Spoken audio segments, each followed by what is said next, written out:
দর্শক, আইএসএফ সবসময় দাবি করে আসছে যাহাই তৃণমূল তাহাই বিজেপি।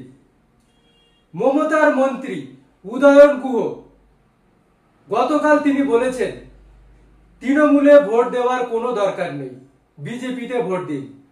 হ্যাঁ, ঠিকই শুনেছেন, তিনি বলেছেন বিজেপিতে ভোট দিন, তৃণমূলের ভোট দেওয়ার কোনো প্রয়োজন নেই।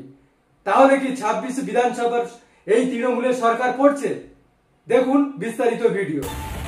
তৃণমূলের কাউকে ভোট দেওয়ার দরকার নেই, বিজেপি প্রার্থীকেই ভোট দেবেন, আমি আপনাদের বলছি।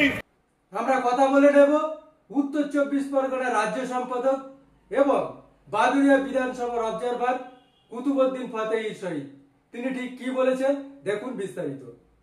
আপনারা দীর্ঘদিন দাবি করে আসছেন যাহাই তৃণমূল তাহাই বিজেপি।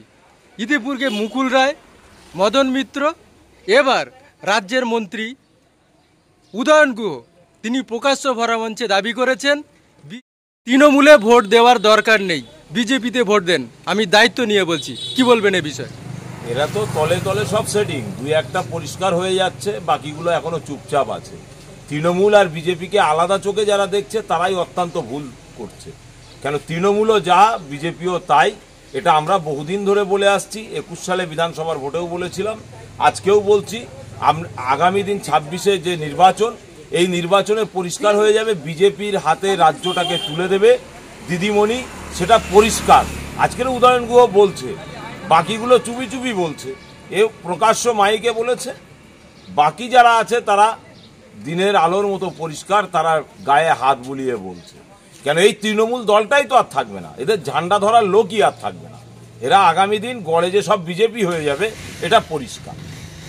আর মাস কয়েক পরে এই রাজ্যে বিধানসভা ভোট, তাহলে কি তৃণমূলের সরকার পড়ছে?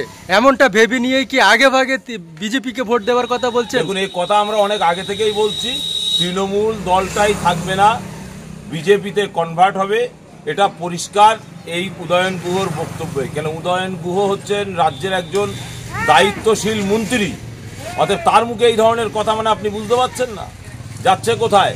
এটা পুরো ক্লিয়ার যে বিজেপি আর তৃণমূল এরা নিজেদের মধ্যে সেটিং করে রাজ্যটা চালাতে চাইছে। আরএসএস এর সঙ্গে এদের যে গটআপ ছিল, সেই গটআপটা আগামী 2026-এ বিজেপির হাতে রাজ্যটাকে তুলে দিতে হবে। এটা তার প্ল্যান প্রোগ্রাম শুরু হয়ে গেছে। বিভিন্ন জায়গায় দেখছেন না কেমনভাবে ব্যবসায়ীদের উপরে অত্যাচার হচ্ছে, কেমনভাবে গাড়ির ড্রাইভারদের উপরে অত্যাচার হচ্ছে, কেমনভাবে খেটে খাওয়া মেহনতি মানুষের উপরে অত্যাচার হচ্ছে। এটা বোঝাতে চাইছে যে তোমরা তৃণমূলে আর থেকো না, তোমরা বিজেপিকেই সাপোর্ট করো। এটা ক্লিয়ার হয়ে যাচ্ছি আমরা। সেজন্য রাজ্যবাসীকে বলবো, আগামী দিন পীরজাদা নওশাদ সিদ্দিকী ছাড়া আপনার জন্য কথা বলার মানুষ আর নেই। যারা তৃণমূল বা বিজেপি করেন, যারা সাম্প্রদায়িক রাজনীতি পছন্দ করে না, ধর্মের ভেদাভেদ পছন্দ করেন না, সেই সব ভোটার যারা তৃণমূল করেন বা বিজেপি করেন, তাদের উদ্দেশ্যে আপনি কি বলবেন? প্রত্যেকটা মানুষকে বলবো, দেশকে ভালোবেসে, দেশের সংবিধানকে ভালোবেসে, রাজ্যবাসীকে ভালোবেসে সংবিধানকে মান্যতা দিয়ে চলুন। এবং যারা আপনার হয়ে লড়াই সংগ্রাম করছে, যারা আপনার হয়ে কথা বলছে, যারা মানুষের হয়ে কথা বলছে, যারা গরিব অসহায়ের হয়ে কথা বলছে, যারা সোনার পালঙ্ক ছেড়ে দিয়ে মানুষের স্বার্থে রাজনীতির ময়দানে এসেছে, তাদের জন্য আপনারাও আগামী দিন 2026 নির্বাচনে ভাবুন, চিন্তা ভাবনা করুন। পীরজাদা নওশাদ সিদ্দিকীর হাতকে শক্ত করুন, মজবুত করুন। মানুষ কি বুঝতে পারছে এইসব ঘটনা, যার জন্য দীর্ঘদিন ম্যাক্সিমাম জায়গায় ম্যাক্সিমাম অবজারভারের হাত ধরে সব তৃণমূল ছেড়ে বিজেপি ছেড়ে আইএসএফে জয়েন করছে? কি বলবেন এই বিষয়ে? মানুষ বুঝে গেছে বলেই তো তারা বিভিন্ন দল ছেড়ে দিয়ে তারা আজকের আইএসএফের ঝান্ডার তলায় আসছে। বিভিন্ন জায়গায় দেখলেন না, আমডাঙ্গাতে কি দেখলেন, মধ্যমগ্রামে কি দেখলেন, হাড়োয়াতে কি দেখলেন, বাদুড়িয়াতে কি দেখলেন, সারা রাজ্য জুড়ে, উত্তর দক্ষিণ, হাওড়া, হুগলি, বর্ধমান, মেদিনীপুর এবং বিভিন্ন জায়গায়, সব তো আর মিডিয়ার সামনে আসবে না। প্রত্যেকটা জায়গায় প্রতিদিন ঝাঁকে ঝাঁকে মানুষ ইন্ডিয়ান সেকুলার ফ্রন্টের ঝান্ডার তলায় আসছে।